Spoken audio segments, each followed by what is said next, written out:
مصیبت کی اب ملے ہوا سنتے ہمیں جانا ہے جی لے جائے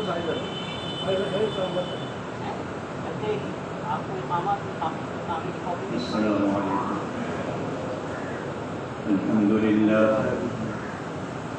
الحمد لله نحمده ونستعينه ونستغفره ونؤمن به ونتوكل عليه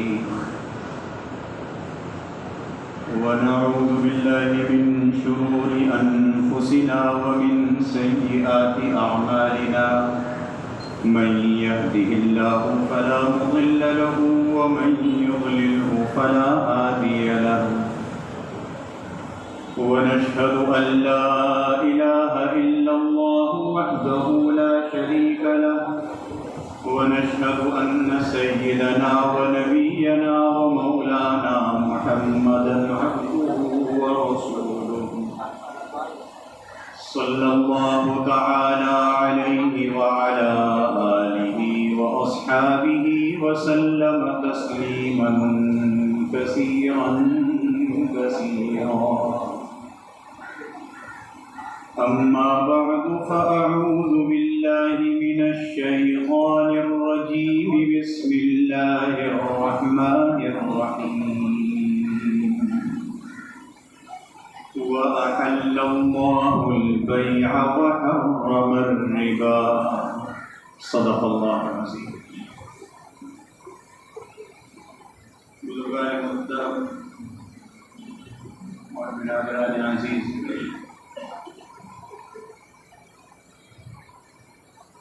گزشتہ 2 جمعوں سے تجارت سے متعلق جناب رسول اللہ صلی اللہ علیہ وسلم کے ارشادات مبارکہ اور ہدایات آپ کے سامنے نقل کی جا رہی ہیں، جس سے ہمیں اس بات کا اندازہ ہوتا ہے کہ تجارت کی اہمیت کتنی ہے، اس کی فضیلت کیا ہے اور اس کی ضرورت کیوں ہے. اور یہ بھی بتلایا تھا کہ تاجر اپنے آپ کو یہ نہ سمجھیں کہ ہم ہی اس پیشے سے وابستہ ہیں، بلکہ اللہ کے نبی اور رسول جو پہلے گزرے ہیں ان میں سے کتنے ہی انبیاء علیہ السلام تجارت کے پیشے سے مشغولیت رکھتے تھے. خود حضور اقدس صلی اللہ علیہ وسلم نے بھی تجارت فرمائی. حضور علیہ السلام کے اصحاب رضی اللہ تعالی عنہم اجمعین نے بھی تجارت کے پیشے کو اختیار فرمایا. اور پھر یہ کہ جو تاجر ہے اگر وہ امانت داری کے ساتھ تجارت کرتا ہے تو حضور علیہ السلام کی ایک حدیث پہلے آپ کے سامنے بیان کی جا چکی کہ اس امانت دار تاجر کا حشر نبیوں کے ساتھ، سچے لوگوں کے ساتھ اور اللہ کے نیک بندوں کے ساتھ ہوگا. اللہ تعالی ہم سب کا شمار اس میں فرما دے، لیکن اس کے لیے امانت داری کی ضرورت ہے. کچھ اور احادیث آپ کے سامنے.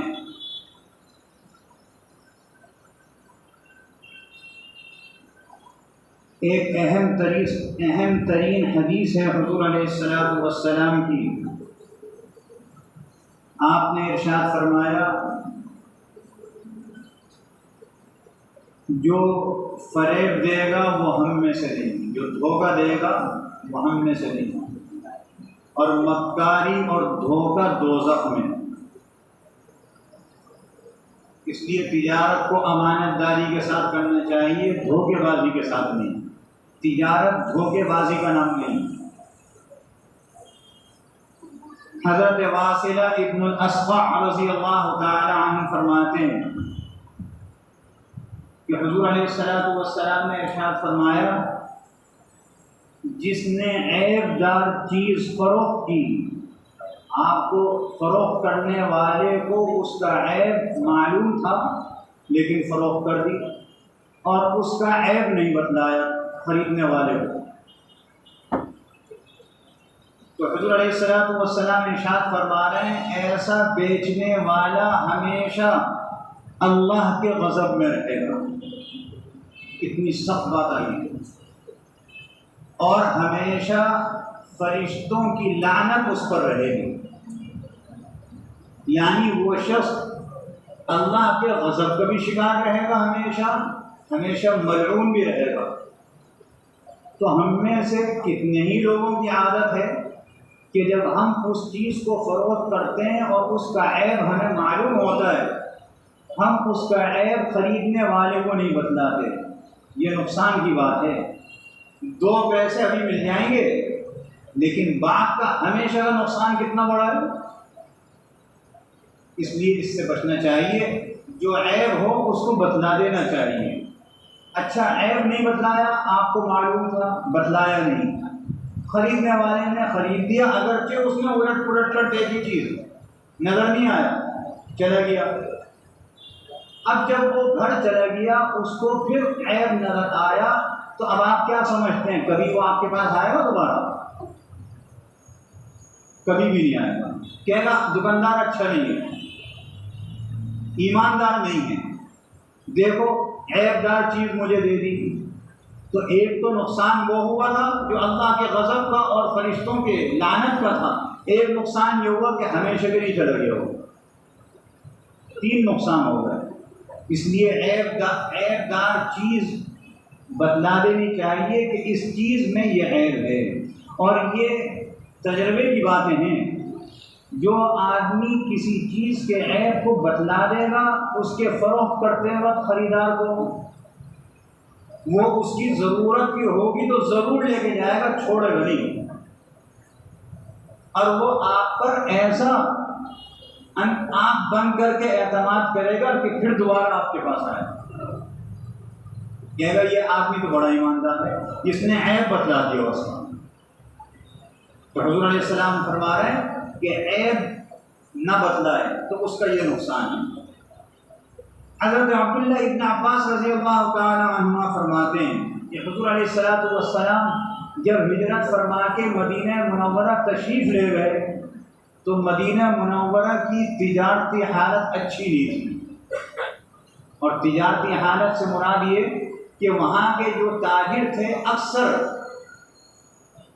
جب مال دیتے تھے تول کا تو کم دیتے تھے، اور جب کسی سے لیتے تھے تو جھکتا ہوا لیتے تھے۔ حضور علیہ السلام نے انہیں سمجھایا اور یہ بتلایا کہ تم سے پہلے کتنی ہی امتیں اس وجہ سے ہلاک ہو گئیں۔ اللہ نے سورہ مطففین کو بھی نازل فرمایا، ویل للمطففین، 30ویں سپارے میں، کہ ناپ تول میں کمی کرنے والے ان کے لیے اللہ نے جہنم رکھی ہے۔ یہ صرف کافر کی بات نہیں ہو رہی، اس کی بھی ہو رہی ہے جو کلمہ اسلام کا پڑھتا ہے، مطلق بات ہو رہی ہے، اس لیے اس سے بھی بچنا چاہیے۔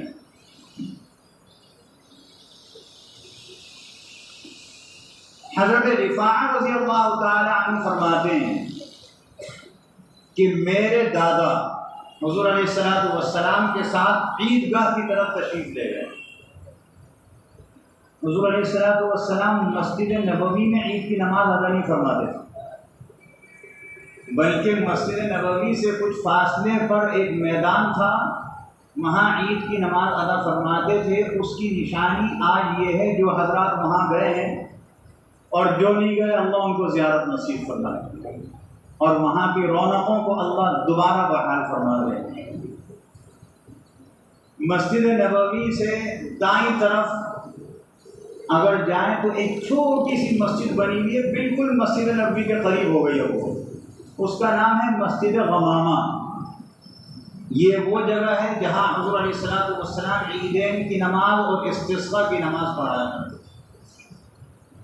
تو اس عیدگاہ میں بازار بھی لگا کرتا تھا، تو حضرت رفاعہ رضی اللہ عنہ فرماتے ہیں کہ میرے دادا حضور علیہ السلام کے ساتھ عیدگاہ کی طرف جا رہے تھے اور وہاں بازار لگا ہوا تھا۔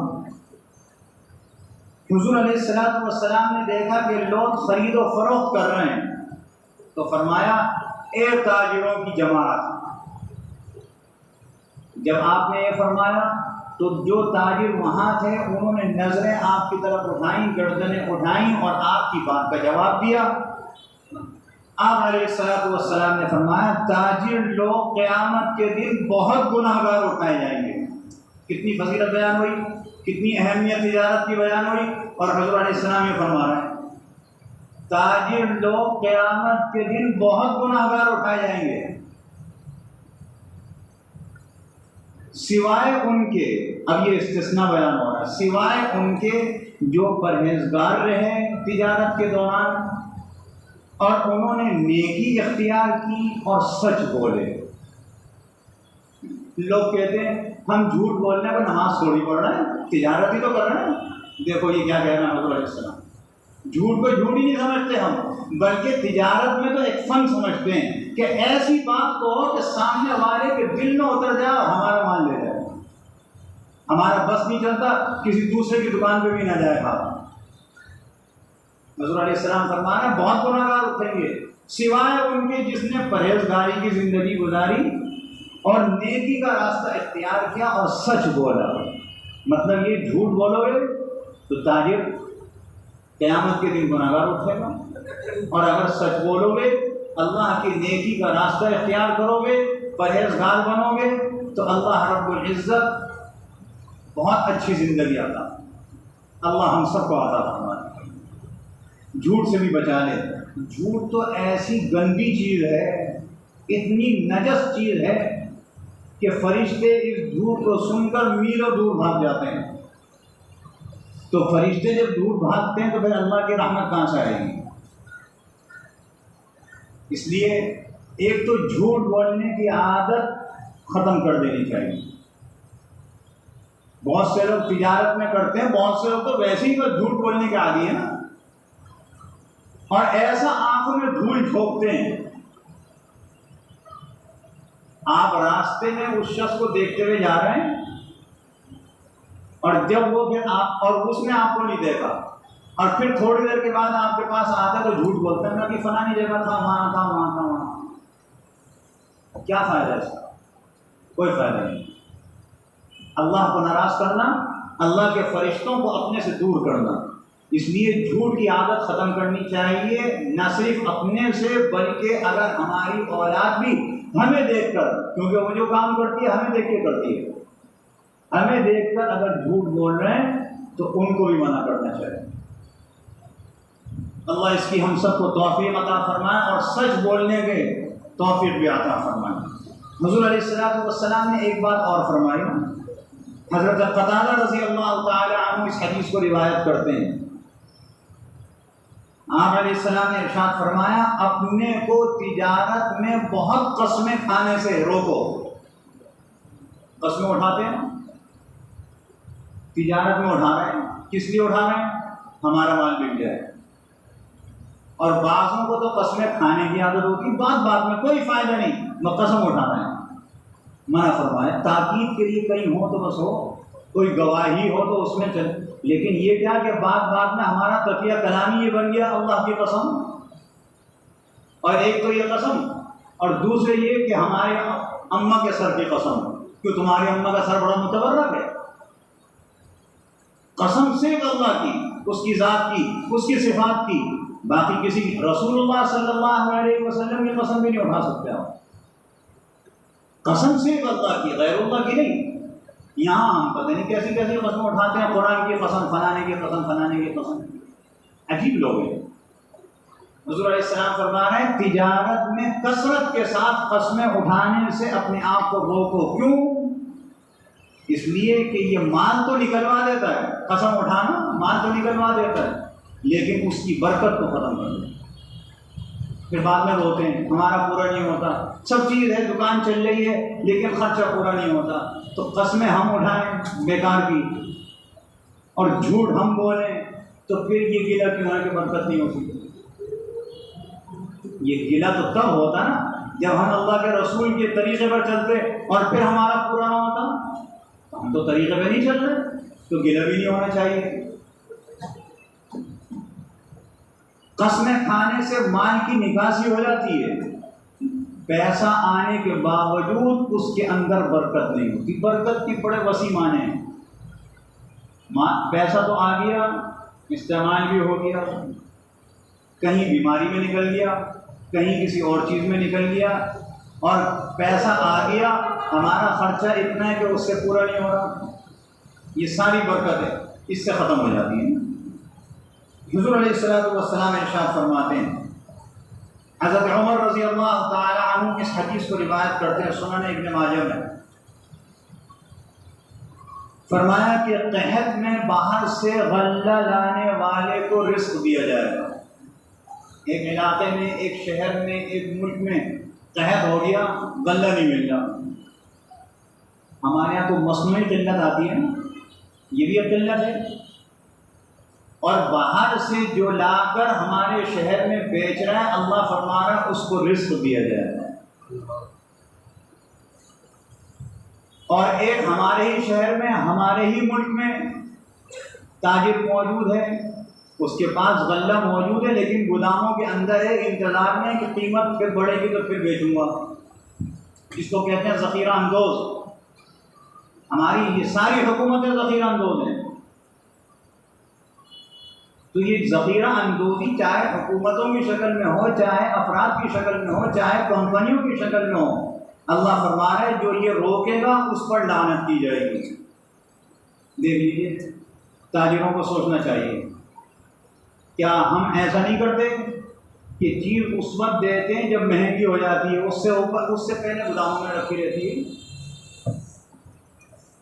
اللہ محفوظ فرمائے. حضور علیہ السلام ارشاد فرماتے ہیں، جو اپنے بھائی سے بیع لوٹا لے گا، اللہ تعالیٰ قیامت میں اس کی سزا کو معاف فرما دے گا. کیا مطلب بیع لوٹا دے گا؟ مجھ سے ایک آدمی ایک چیز خرید کے لے کے گیا اور اس نے خریدتے وقت مجھ سے یہ معاہدہ بھی نہیں کیا کہ اگر پسند نہ آئی گھر میں تو واپس کروں گا. یہ معاہدہ بھی نہیں کیا، لے گیا. اب وہ پھر واپس لے کر کے آتا ہے ایک دو دن کے بعد یا کسی وقت، اور یہ کہتا ہے کہ یہ میری ضرورت کی نہیں ہے، گھر میں موجود تھی، میں غلطی سے لے گیا، یا گھر میں پسند نہیں آئی، اس کو واپس کر لو. یہ تاجر اس سے وہ چیز لے کر اس کے پیسے واپس کر دیتا ہے، پھر اس کی چیز اس کے پاس آ جاتی ہے. اللہ فرما رہا ہے اس سے جو لغزشیں ہوئی ہوں گی اللہ اس کو معاف فرما رہا ہے.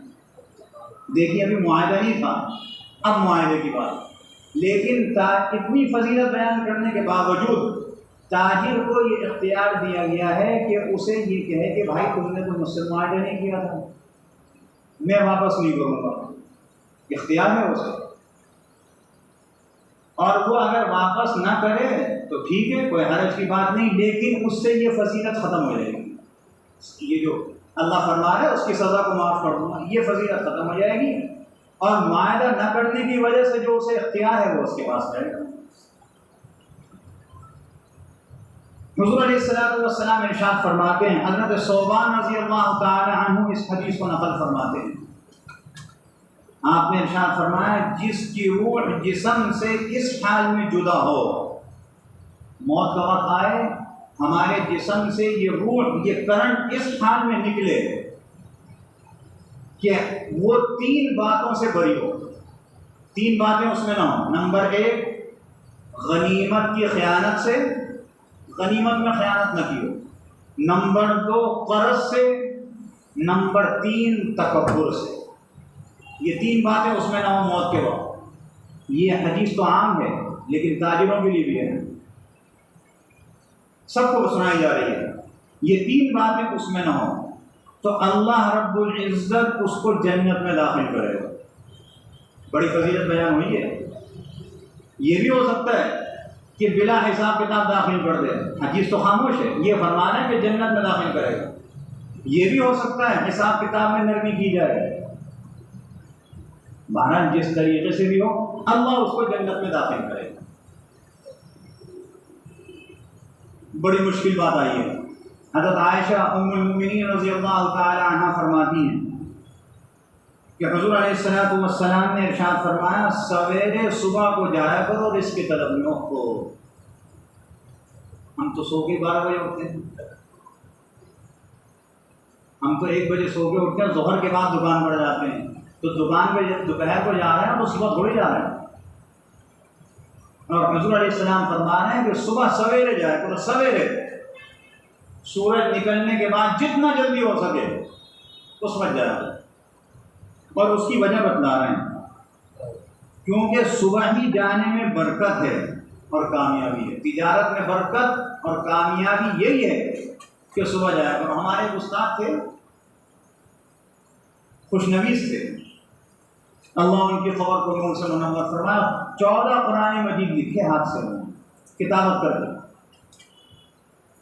اور بڑے بڑے اکابر علماء ان کے پاس جایا کرتے تھے۔ ہم نے اپنے بچپن میں انہیں دیکھا، وہ صبح 7:30 8 بجے دکان کھول کے بیٹھ جایا کرتے، اور وہ تو خیر کا زمانہ تھا، کچھ دکانیں پھر بھی جلدی کھلتی تھی، اب تو ہوتے 11 ساڑھے 11 12 ساڑھے 12 تک چلے گئے، اور پھر ہم یہ کہیں گے کہ ہمارا پورا نہیں ہوتا، برکت نہیں ہوتی، فلاں نہیں ہوتی۔ کس منہ سے کہتے ہیں؟ کس منہ سے کہتے ہیں؟ برکت تو تبھی ہوگی جب حضور علیہ السلام فرما رہے ہیں صبح جایا کرو۔ ایک اور حدیث اسی موضوع کی، اور اس سے ایک اور مسئلہ معلوم ہوتا ہے۔ حضرت سیدہ فاطمہ رضی اللہ تعالی عنہ جنت کی عورتوں کی سردار، سیدۃ نساء اہل الجنہ، فرماتی ہیں کہ حضور علیہ السلام میرے پاس تشریف لائے، دونوں کے گھر بالکل ملے تھے، دیوار سے دیوار ملی تھی۔ حضور علیہ السلام تشریف لے گئے، فرماتی ہیں میں لیٹی ہوئی تھی صبح کے وقت میں، حضور علیہ السلام نے پاؤں سے پاؤں مارا، اپنا پاؤں میرے پاؤں پر مارا، ہلایا مجھے، فرمایا بیٹی اٹھو، اپنے پروردگار کے رزق پر حاضر ہو اور غافلوں میں سے مت بنو۔ بے شک اللہ تعالی لوگوں کے رزق صبح صادق سے طلوع آفتاب کے درمیان تقسیم فرماتا ہے۔ صبح صادق کا وقت رمضان شریف میں سحری کا وقت ختم ہوتا ہے اور فوراً فجر کا وقت شروع ہو جاتا ہے۔ یہ روزانہ جب صبح صادق کا وقت سحری کا وقت ختم ہوتا ہے، فجر کا وقت شروع ہوتا ہے، اس وقت سے لے کر اور سورج نکلنے کے وقت تک یہ ہے طلوع آفتاب۔ اور طلوع آفتاب جب ہوتا ہے اس سے 10 سے 15 منٹ بعد اشراق کا وقت ہو جاتا ہے۔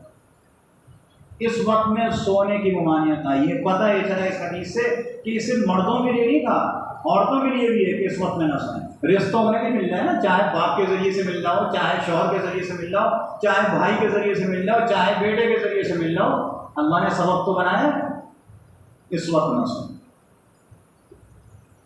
اور اس وقت جو سوتا ہے اس کے رزق سے برکت اٹھ جاتی ہے، فجر کے فوراً بعد جو سو جائے، اور جو پہلے سے سو رہا ہے فجر میں نہیں اٹھا، اس کا کیا حال ہوگا؟ اس لیے اللہ کے رسول یہ فرمایا۔ اللہ رب العزت ہم سب کو عمل کی توفیق عطا فرمائے، اور ہمیں اپنی تجارت کو جناب رسول اللہ صلی اللہ علیہ وسلم کے طریقے کے مطابق کرنے کی توفیق عطا فرمائے، تاکہ اس میں خوب خوب برکات پیدا ہوں، اور اس کے اندر پھر جو حقوق العباد ہیں اس کی ادائیگی کی توفیق عطا فرمائے۔ وآخر دعوانا الحمد للہ رب العالمین۔ سنتیں پڑھ لیجیے۔